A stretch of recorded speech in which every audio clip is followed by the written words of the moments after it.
Let me ask you something real simple. If you write the rules of a game and you're the referee and you decide who gets penalized, why would you ever lose? You wouldn't, and they don't. Most people think corruption in government is about bad people making bad choices. That's not what this is.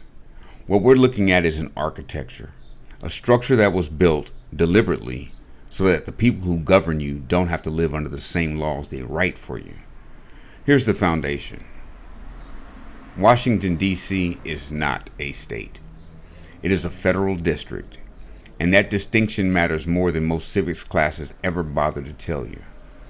The Constitution, Article 1, Section 8, gives Congress exclusive jurisdiction over that district. Not the courts, not the states, Congress themselves.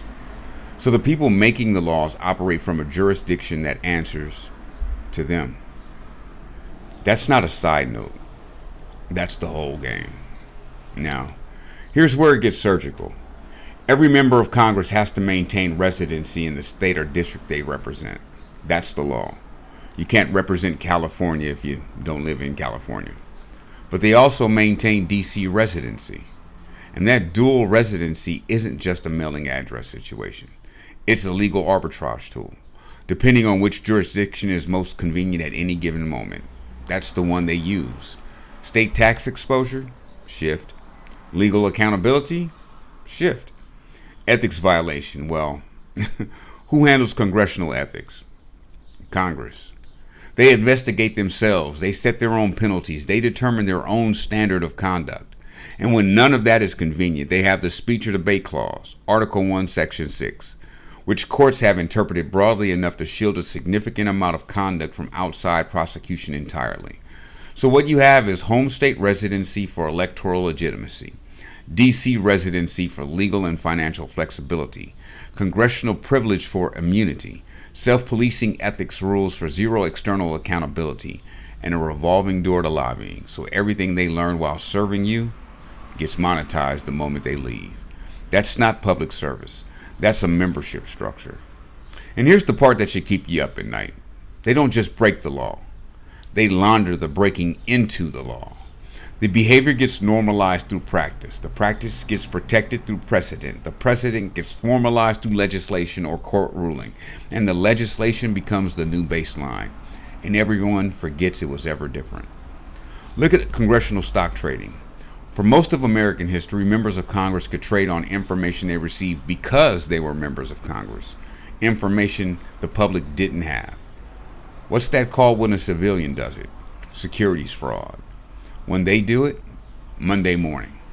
The Stock Act passed in 2012 after decades of this being standard practice, and since then, it has been quietly, methodically undermined. The disclosure requirements defanged, the enforcement mechanisms hollowed out. That's the pattern. The rule changes just enough to absorb the outrage, and then the erosion begins. Different law, same architecture.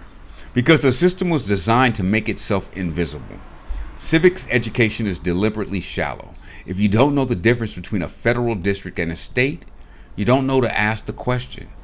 The jurisdictional complexity isn't an accident of history. It's load-bearing infrastructure.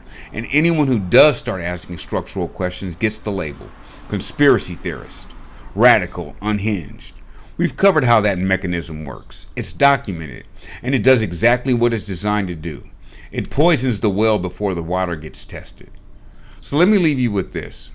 We were told this country operates on the rule of law. Equal justice. No one above it. But what we actually have is a government that writes the rules, interprets the rules, enforces the rules from a jurisdiction that answers to no state, with dual residency that lets them float between accountability structures and a self-policing ethics system that has never once meaningfully punished its own. The rule of law is real. It's just not applied to everyone equally. For some people, it's a cage. For others, it's a suggestion. Just a little lesson, just so we have a foundation, so we know how to watch the pattern.